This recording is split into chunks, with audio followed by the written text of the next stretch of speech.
Welcome to this week's edition of In the Clubhouse with EMD Baseball. I am Andy Kirikides, joined by my wonderful and handsome co-host, Keith Glasser. How we doing? Great. How are you? Good. Beard looks great.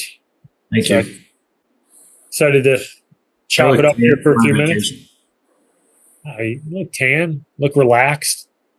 Yeah. Look ready to go. All right. So, today's episode, we got the new roster change that came into effect. Not out of nowhere, but I think it probably happened a little bit quicker than some people are anticipating. So we want to take a few minutes here to talk about the impact this is going to have on the 2025 class and some things that they need to consider. You know, families, recruits who are currently out there, whether you're committed or uncommitted. Some things you need to be aware of and things you need to consider here over the next couple months. August, September, October, to navigate the new rule change effectively. So kick us off here. What are your initial thoughts as far as the 25 class goes? I think one of the biggest things is that you need to be able to understand where your, kind of what this rule change means to what's going to be going on in college baseball. And I know you and Jonathan touched on this last week when I was out, but understanding that like rosters are going to shrink at the Division I level, right? The other thing that I think is important to say is that, like, yes, the NCAA rule is going to be 34 at the Division I level from a roster standpoint, and you have the ability to give 34 scholarships. Like, not every Division I school is giving out 34 full scholarships. That is a very important thing to understand. Like, yeah, you could read that and be like, oh, wow, this is awesome. 34 is the roster limit and full scholarships. Like, that's if they can afford it. So I think, like, one of the biggest things is really understanding that part of it, because I think some people see that rule or hear it or hear us talk about it, and it's like, wow, that's awesome. Like, there's free education for 4 years. Like, that is not the case. It's going to be the case at, a handful of schools, ACC, SEC, those, the likes. But your mid-majors and those schools aren't necessarily going to be able to do that. So I think understanding that part is probably the biggest, but also understanding like what does this mean moving forward? It means that, and like you and I were talking about this today, like, it wasn't that long ago. It seems like a very long time, but it wasn't that long ago that there was only a roster limit of 35, right? Like it's post-COVID that the rosters ballooned to 40, so it's really only been one recruiting cycle, we'll call it. And by recruiting cycle, we mean, a 4-year window cycle. That would be freshman to senior year. Like, it's going to be one full recruiting cycle of 40, but that's still, and again, you and I were talking about this and I didn't have a chance to look it up. Like, I'd be interested to know like how many schools were actually at 40 and what the average roster size was at Division I. But obviously, like, with a hard roster cap, like there's no, yeah, you got the fall to make the team. And maybe they do. Maybe some schools do that. I don't know. But it's going to be interesting to see, because if you're a full scholarship 34-man roster and you have those 34 scholarships to give out, like, there are no tryouts. Like, there will only be 34 dudes on that roster in the fall. So I think understanding what that means moving forward, it's going to slow down, right? Like, there's going to be a lot more people in the transfer portal. That doesn't necessarily mean that the opportunities aren't going to be there, but it's going to make you have to understand this rule is going to make college baseball better across all 3 divisions and bleeding down into JUCO and NAIA ball, because a lot of those fringy players that were walk-ons and going to those schools and playing, sitting for 1 or 2 years and then maybe playing or transferring, like, they're not getting recruited at those schools, which means that fringy guy in the ACC is now playing in, the Sun Belt and the CAA and the like. And those fringy guys there, that made up those rosters are now playing in the MAC and the America East and some of those other schools. And then those fringy guys are now going and playing Division II and Division III baseball. So like all those guys that used to play at the upper levels are now going to be playing at lower levels. And this isn't necessarily a scare tactic, but that's just the reality of what is going to happen. And that's kind of the laid out trickle down effect of what this looks like. But I think those would be my two main things that you need to understand, is that the roster change is obviously a real thing, and it's 34 and it's hard capped, but that doesn't necessarily mean that everyone everyone at Division I is getting a full scholarship. And then the other is just that like it's going to create a little bit of a logjam, but it's not going to preclude people from having the opportunity to play Division I baseball coming out of high school. It's going to make it a little bit harder, especially initially. But, it's going to be, this is what the reality is moving forward. Like, you need to now know, when you set foot on campus, you need to know now that you are entering into a super competitive, hyper competitive environment. And you need to get after it now in order to be able to get recruited to get to where you want to be if you want to play Division I baseball. Yeah, I mean, the reality of it is that there's a roster crunch, right? And in some way, shape, or form, whether you have 40 guys or whether you have 38 guys, you need to balance your books going into next fall. And if you've got 40 guys on your roster and you got 10 coming in and you got 10 going out, simple math is there's 6 guys that got to go.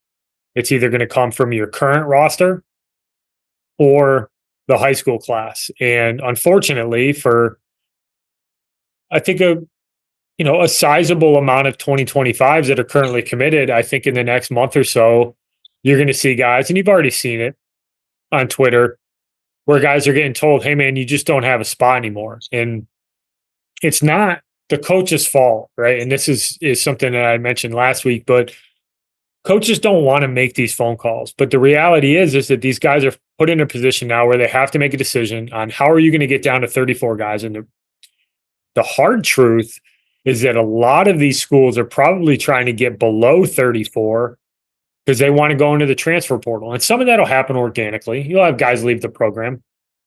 That's natural. That's been happening for decades. But from a 25 perspective, if you're currently an uncommitted kid, you got to read the tea leaves. And it doesn't mean that Division I is completely out of the picture. It's not the case. There are still Division I schools that are looking for players in the 2025 class, but there are far fewer opportunities out there. And if you're a 25 who's looking for that, you need to be assured that you're going to be on that 34. Because right now, is the way that the rule reads, and this is an understanding that's come down from a bunch of head coaches at the highest level, is that you need to have your 34 set before you start your fall season, which means, to your point, the days of bringing 45, 50 guys in and then sorting it out when they get there, that seems to be gone, right? And that's the only part of this rule change that seems to be up in the air a little bit. So, we may come on, we may release a podcast in 2 weeks that tells you differently. But as it reads right now, there's 34 guys on a roster starting next fall. So, yeah, there's some 25s who are going to be getting some phone calls that they don't want. The coaches don't want to make, they don't want to be in this situation. I think that's important to understand. But if you're a 2025 who's uncommitted and you're getting recruited by Division II and Division III schools, do not pass over those opportunities. It's something that could be a fit for you, because the barrier to entry in college baseball just got significantly higher. And if you have an opportunity to go play somewhere where you're wanted, that's an incredible, valuable thing to have. One, we've talked about this, 7% of kids get to play NCAA Division I, II, or III baseball. It's a small enough filter as it is, but it just got finer.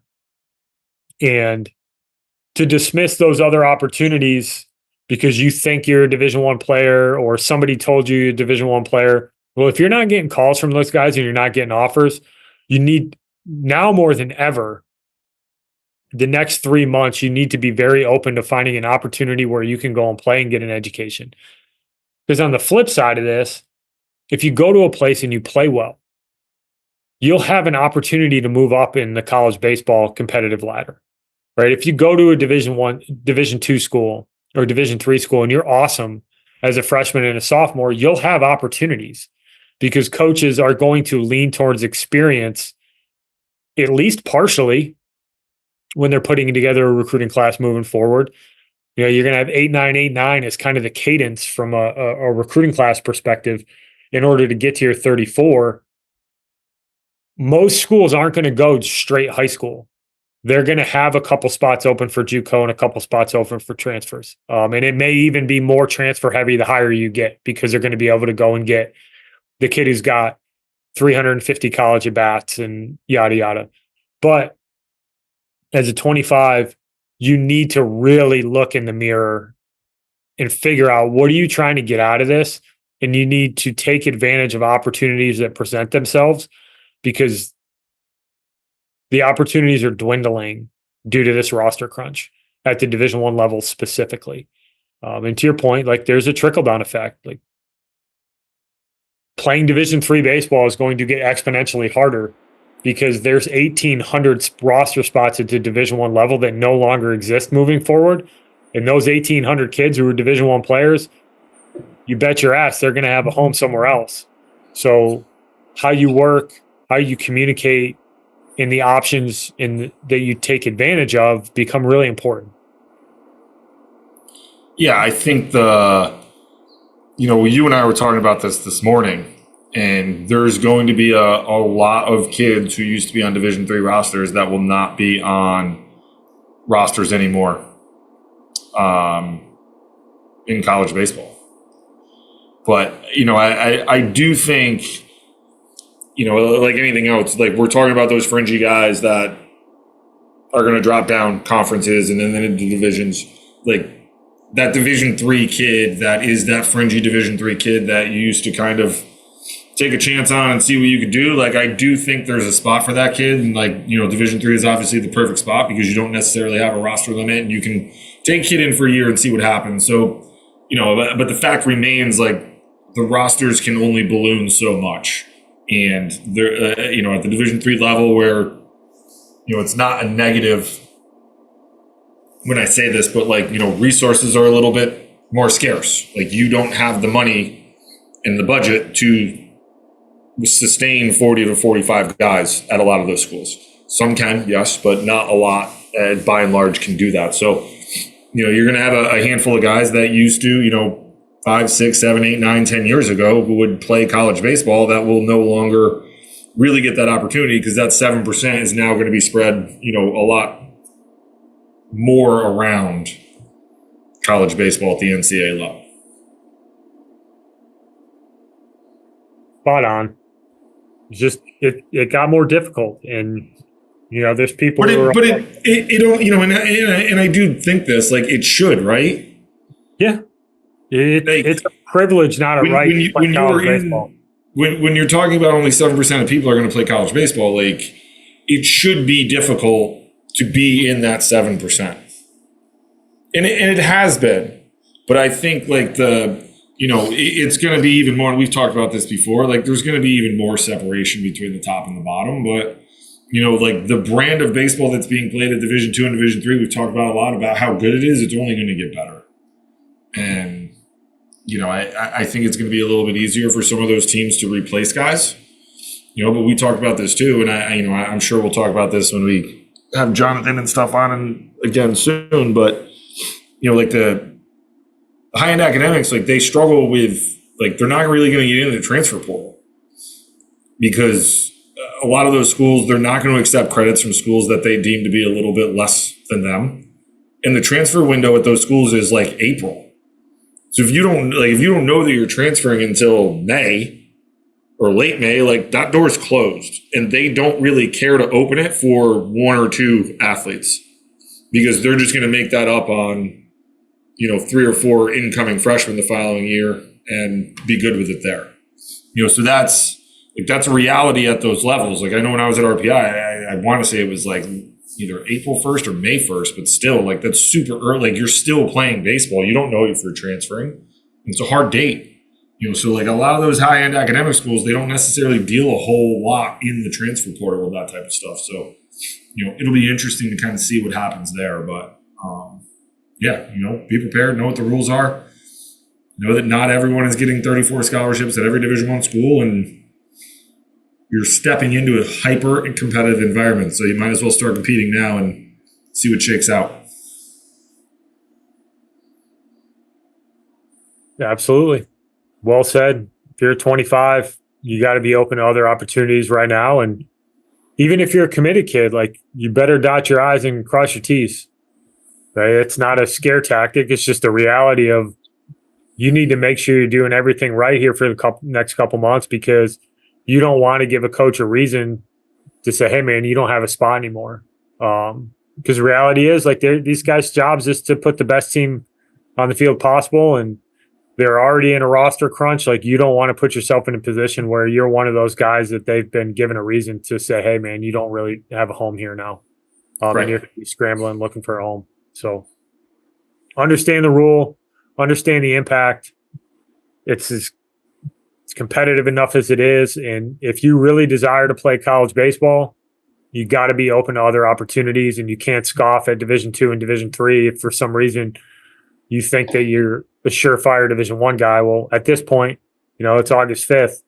If you're not getting Division I calls, the reality is you're probably not a Division I guy right now, and you need to be open to those other opportunities more now than ever. Anything else you'd like to add on this one here, Coach? Nope, nailed it. All right.